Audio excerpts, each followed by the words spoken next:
Баяғыдан келе жатқан бұл дүние әлі күнге дейін өз деңгейін көтермесе түсірер емес.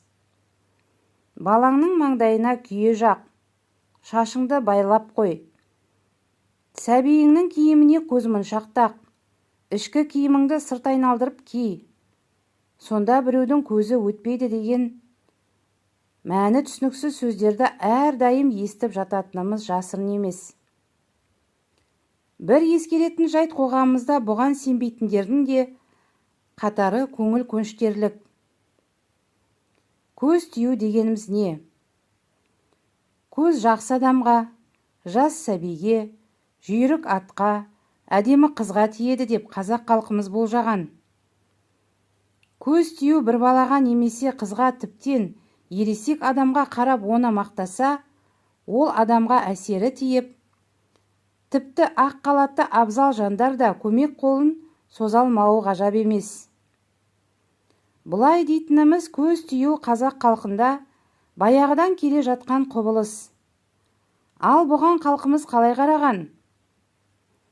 Жас келінге, нәрестеге, тағы басқаға, қызға қараған адамдарға көзің тиеді деп ырымдап түкіртуге мәжбүр еткізген. Басқаша айтқанда, біреуді мақтаса, тіл аузың тасқа деп айтқан. Мұның мәнісі мен мағынасын қасиетті дініміз ғана мәлімдемесе, біз жауап бере алмасымыз анық. Адамзаттың асылы, ардақтысы, пайғамбарымыз көз тию бұл әл-хақ, ойдан шығарылған емес, өмірде шынайы құбылыс деп айтқан.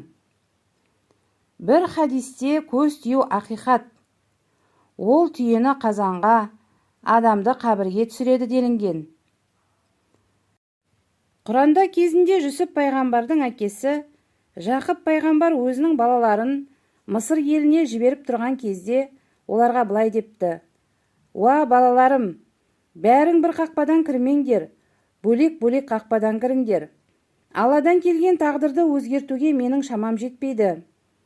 Өйткені ақиқатында үкім беру тек қана Аллаға тән». Мынадай дәлел деректерден кейін бұл адам атадан, яғни адамзат баласы пайда бола бастағаннан бар екенін білеміз. Бұл шындық, хақ дүниеге оңды солды қарап, баста назар аудармасақ, өзімізге кесапат, кесірі тиюі айдан анық екені мәлім.